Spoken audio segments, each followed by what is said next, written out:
அவள் கண்களால் அதை நம்ப முடியவில்லை. நம்பாமலும் இருக்க முடியவில்லை. அதை பார்த்த பின் நெஞ்சு பட பட அடிக்க ஆரம்பித்து மூச்சு வாங்கியது. ஆற்றில் வெள்ளம் பாய்ந்து ஓடுவது போல உடம்பில் உள்ள எல்லா நரம்புகளிலும் இரத்தம் ஓடியது. இரவு 11 மணி அளவில் அந்த தூரத்து நடைபாதையில் ஒரு சிறு குழந்தை படுத்திருந்தது. பேருக்குத்தான் மாநகரம். ஆனால் 11 மணிக்கு ஆள் நடமாட்டமே இல்லாத இந்த பகுதி. மேகங்கள் சூழ்ந்திருந்த வானத்தில் ஆங்காங்கு சில நட்சத்திரங்கள் சுடர்விட்டு எரிந்தது போல இந்த தெருவில் மின் விளக்குகள் எரிந்தன. அவள் சில நிமிடங்கள் காரில் இருந்து பார்த்தாள். அந்த காரை நிறுத்திவிட்டு குழந்தையை இருந்த இடத்திற்கு நோக்கி நடைபாதையில் அவசரமாக நடக்க ஆரம்பித்தாள். ஒருவேளை தனக்கு வைத்த பொறியாக இருந்தால் இருக்குமோ? அப்படி இருந்தால் தனக்கு ஏற்படக்கூடிய அனைத்து வகையான பின் விளைவுகளை நினைத்து ஆறு கடலில் சேருவது போல மூளையிலிருந்து இதயத்திற்கு எண்ண அலைகள் சேர்ந்தது. பயம் மற்றும் கவலையால் உணர்ந்தாள். ஐயோ கடவுளே, என்ன விசித்திரம்! இது யார்? மனிதநேயம் இறந்து விட்டதா? இது போன்ற செயல்கள் செய்தது யார்? எப்படி ஒரு குழந்தையை நடுரோட்டில் விட்டு விடுகிறார்கள்? அந்த குழந்தை உயிரோடு தான் இருக்கிறார். எந்த ஒரு காயமில்லை என்று அவள் வேண்டிக் கொண்டே அருகில் செல்ல மலர்கின்ற தாமரையைப் போல மனதில் ஒரு உணர்வு எழுந்தது. சிந்திக்கக்கூட விரும்பாத ஒன்று இன்னும் ஒவ்வொரு நாளும் செய்தித்தாள்களில் நடக்கும் தீமைகளை எண்ணி மனம் குமுறியது. மோசமான சம்பவங்கள் எதுவும் நடக்காது என்று தனக்குள் சொல்லிக்கொண்டே பாதையை அடைந்தாள். குழந்தை நன்றாக இருந்தது. அவளுக்கு கண்களில் நீர்ப்படலங்கள் கண் பார்வையை மூடி மறைக்க முயன்றது.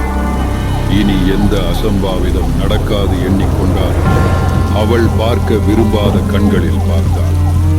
மனித நேயத்தின் சார்பாக அவள் வெட்கப்பட்டாள். குழந்தையை எடுத்துக்கொண்டு வீட்டிற்கு செல்ல சிறிது தயங்கினாள். இந்த சமூகம் என்னும் கூண்டுக்குள் இருப்பதை நினைத்து வருந்தினாள்.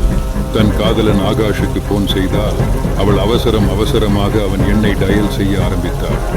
ஆகாஷ், ஆகாஷ், சாலையில ஒரு குழந்தை கிடக்குதுடா. நீ கொஞ்சம் சீக்கிரம் இங்க வர முடியுமா? சரி சரி, அமைதியாயிரு, பொறுமையாயிரு. நீ சரியா எங்க இருக்க?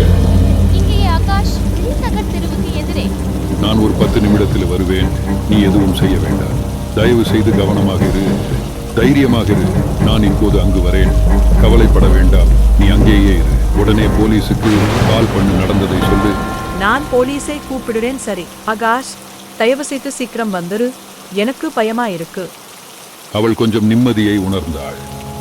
அவள் இப்போது குழந்தையின் அருகில் அமர்ந்து குழந்தையின் நெற்றியில் தன் நடுங்கிய கை வைத்து பார்த்தாள். இறுதியாக குழந்தையை தூக்கினாள். குழந்தை அழவில்லை. ஆனால் குழந்தையின் கண்கள் அவளை பார்த்து கொண்டிருந்தது. தாயை போல அவள் குழந்தையை மடியில் வைத்து 100 என்ற எண்ணில் டயல் செய்தாள். பதில் இல்லை. அவள் மீண்டும் டயல் செய்தாள். இப்போது போனை எடுத்தார்கள். வணக்கம் சார், நான் எழில்நகர் 2ஆம் தெருவிலிருந்து பேசுறேன். நான் வீட்டுக்கு போற வழியில புதுசா பிறந்த ஒரு குழந்தையை பார்த்தேன். இந்த தெருவை சுற்றி யாரும் இல்லை. வணக்கம் மேடம், உங்கள் பேரை என்னிடம் சொல்ல முடியுமா?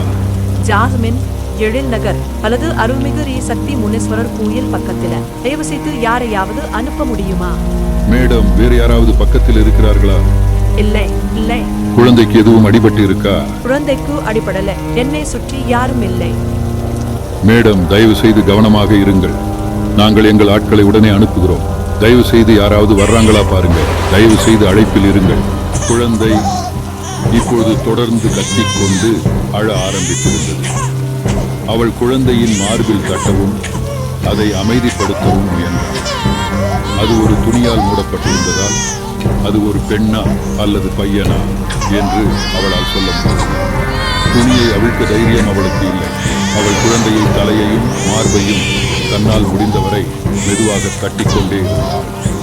மேடம், நீங்கள் தொடர்பில் இருக்கிறீர்களா? ஆமாமா, நான் இங்கே தான் இருக்கிறேன். குழந்தை அழுகிறது. நான் என்ன செய்ய வேண்டும்? மேடம், தயவு செய்து குழந்தையை அமைதிப்படுத்த முயற்சி செய்யுங்கள். குழந்தைக்கு தண்ணீர் கொடுக்க ஏதாவது வழி இருக்கிறதா? இருக்கு. என்னுடைய காரில் வைத்திருக்கிறேன். இந்த தெருவின் தொடக்கத்திலே நிறுத்தி வச்சிருக்கேன். நான் குழந்தையை அங்கே கொண்டு செல்ல வேண்டுமா? வேண்டாம், அது சரியா படல மேடம். அதற்கு அவசியமில்லை. என்னுடைய காதலன் இங்கே வந்துட்டான். என்னால் அவனுடைய காரை பார்க்க முடிகிறது. உங்கள் அதிகாரிகள் வருவதற்கு எவ்வளவு நேரம் ஆகும்? அதே நேரத்தில் காரை நிறுத்தினான். அவன் காரில் இருந்து இறங்கி அவளை நோக்கி நடக்க ஆரம்பித்தான். திடீரென்று ஒரு பையன் கையில் கத்தியுடன் அவனை நோக்கி ஓடினான். அவள் குழந்தையை தூக்கிக் கொண்டு அவனை நோக்கி ஓடினாள். அவன் குழந்தையை தலையையும் மார்பையும் தன்னால் முடிந்தவரை மெதுவாக தட்டிக்கொண்டே இருந்தான். மேடம், நீங்கள் தொடர்பில் இருக்கிறீர்களா? அவள் குழந்தையை விட்டுவிட்டு அவனை நோக்கி ஓடினாள். அவன் அருகில் அவள் வந்தாள். அடுத்த கணத்தில் கத்தி அவள் முகத்தில் இறங்கியது. இரத்தமும் கண்ணீரும் சேர்ந்து வழிந்தது. இது எப்படி சாத்தியமானது என்று எண்ணுவதற்குள் எல்லாம் முடிந்துவிட்டது போல தோன்றியது. மறுபடியும் கத்தி நெற்றியை வந்தது. அவள் ஒரு அதிர்ச்சியுடன் எழுந்தாள். இது மிகவும் உண்மையானதாக போலவே தோன்றியது. அது ஒரு விசித்திரமான கனவு என்று அவள் உடனே உணர்ந்தாள். ஓ இல்லை, அப்போ குழந்தை, கடவுளுக்கு நன்றி, அது ஒரு கனவு. ஆனால் குழந்தையின் முகம் எனக்கு இன்னும் நினைவில் இருக்கிறது. அந்த முகத்துடன் ஒரு குழந்தை இருக்கிறதா? இறைவனே, அந்த முகத்தை என்னால் மறக்க முடியாமல் இருக்கிறேன். ஆகாஷ் யார்? அவனுக்கும் எனக்கும் என்ன தொடர்பு? அந்த பெயரை கொண்டு யாரையும் எனக்கு தெரியாது. கனவு வித்தியாசமானது. அதன் நினைவு விசித்திரமாய் இருக்கிறதே. எப்படி இப்படி ஒரு கனவு? அந்த நபர் யார்? எப்படி போலீஸை கூப்பிட்டேன்? அந்த தெருவை நினைவில் கொள்ள முடியவில்லை. கனவு வித்தியாசமானது. அதன் நினைவு விசித்திரமாயிருக்கிறதே. அவள் உடம்பு மீண்டும் சோர்வு போர்வையாக ஆனது. அந்த அதிகாலையில் அதை நினைத்துக் கொண்டே அவள் இப்போது விழித்திருந்தாள். அவள் மனதில் ஏதோ தவறாகப்பட்டது. கனவை பற்றி ஏதோ விசித்திரமாக தெரிந்தது. அதுவே அவளை குழப்பத்தில் ஆழ்த்தியது.